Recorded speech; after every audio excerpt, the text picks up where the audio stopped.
It was a lifelong addiction. It's started probably at 15, and there was a 37 Buick Roadmaster, and I always wanted it. They wanted like $800, and that was unobtainable money when you're 15.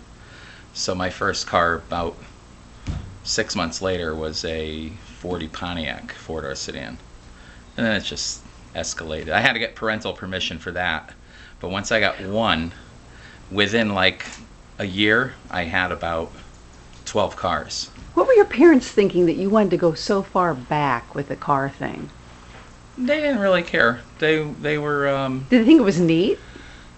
nah. They were total. I'm the only car guy in the whole family of 7 people, so it was just nobody cared one way or the other. And I cluttered up the yard. Luckily, my father had a parking lot in his store. He had a grocery store in Stratford, White Walk Market, and he'd always be coming out, I want you to clean up this mess. And as he's yelling at me, I'd tell the people I'm with, he's really not a bad guy. Look what he's putting up with.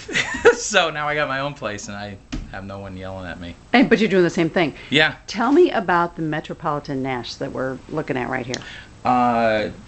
Well, they're an awesome car. It's an American car, but it's made in England. And I bought it at a car show in Durham, Connecticut, probably for, I think it was like $1,100-$1,200. What year is it? 54. It's the first year they made them. They made them from 54 to 62, I believe. Let's take a little tour. Tell me about this car.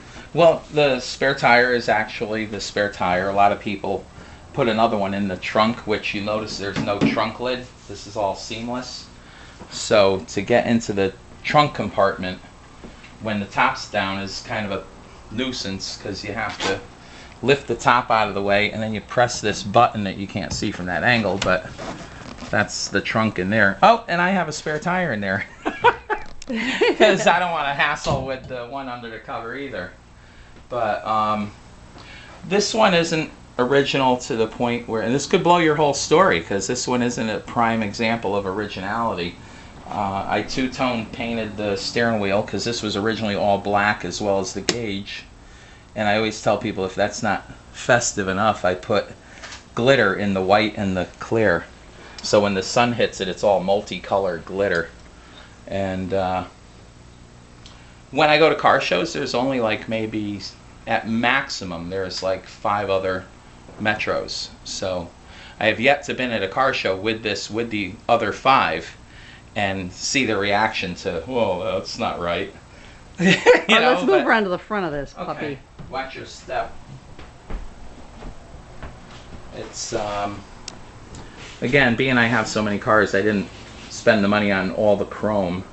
I need to this should be chrome and that should be chrome, but I just painted it silver and it looks fine. So you said this is Daisy Duck's car. What does that mean? Well, I just, it looks like a cartoon car to me. It looks like something you'd see Donald or Daisy Duck driving. So when I see little children and they're like, oh, what a cool car, mister, I go, it's not mine. I'm just working on it for Daisy Duck. It's Daisy Duck's personal car. And they're all like, they love it even more then because they believe me. Naive little children,